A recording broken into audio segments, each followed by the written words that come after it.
da face do Senhor para Tarsis, e descendo a Jope, achou um navio que ia para Tarsis. Pagou, pois, a sua passagem e desceu para dentro dele, para ir com eles para Tarsis, de diante da face do Senhor.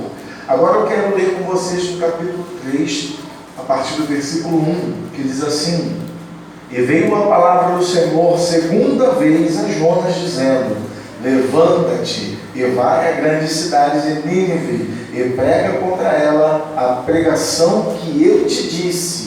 E levantou-se Jonas e foi a Nínive, segundo a palavra do Senhor.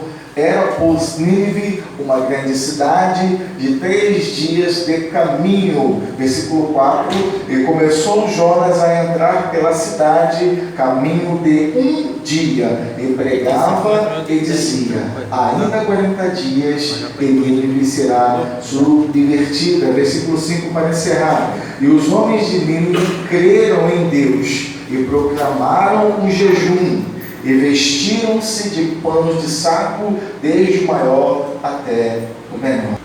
Eu quero falar acerca de algo que talvez alguns ou algumas pessoas não tenham percebido sobre a história de Jonas.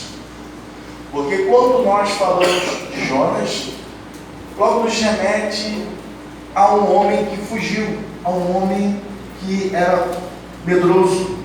Quando se associa a ideia de Jonas, se dá a ideia de um medroso, de um fugitivo. Mas eu quero trazer para a igreja 4 exemplos, ou melhor, 4 lições que podemos tirar da vida de Jonas para as nossas vidas. Primeira coisa que eu quero aqui introduzir, eu quero contextualizar um pouco a história. A Bíblia vai nos dizer que Jonas, ele era um profeta.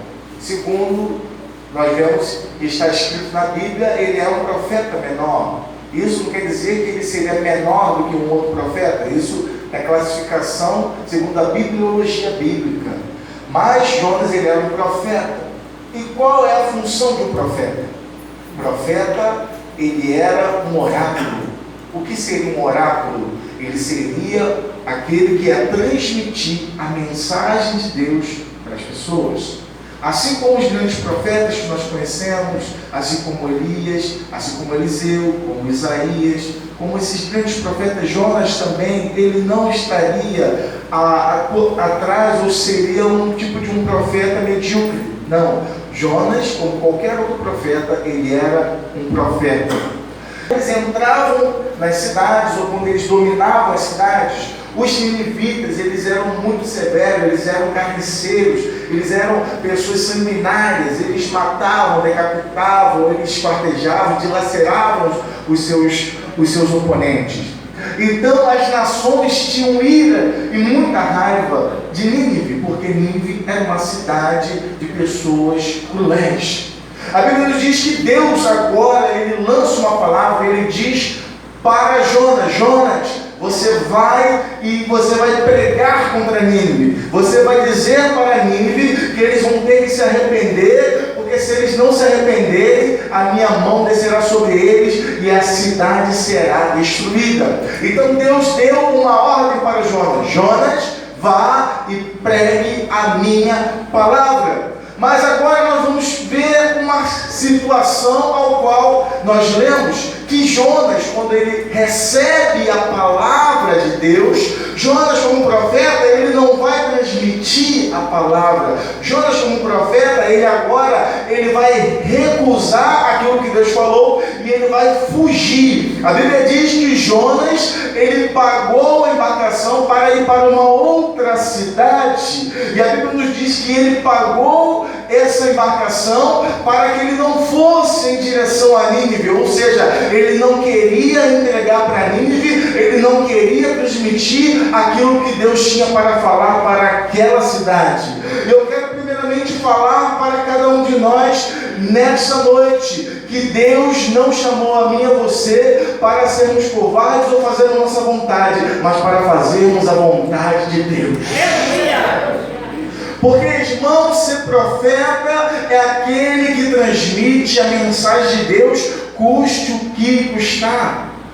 Mas eu quero também, irmãos, humanizar um pouco Jonas, porque quando nós olhamos todo o contexto da Bíblia, nós apenas olhamos a situação de um Jonas fujão, de um Jonas que era um homem medroso, mas Jonas, ele era um homem como qualquer um de nós.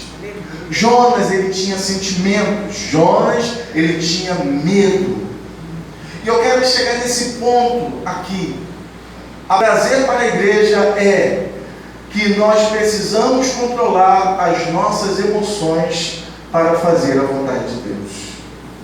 Por que eu digo isso, irmãos? Porque Jonas, ele foi tomado de uma emoção de medo. E qual medo? O medo de ir para uma cidade perigosa e poder ser morto.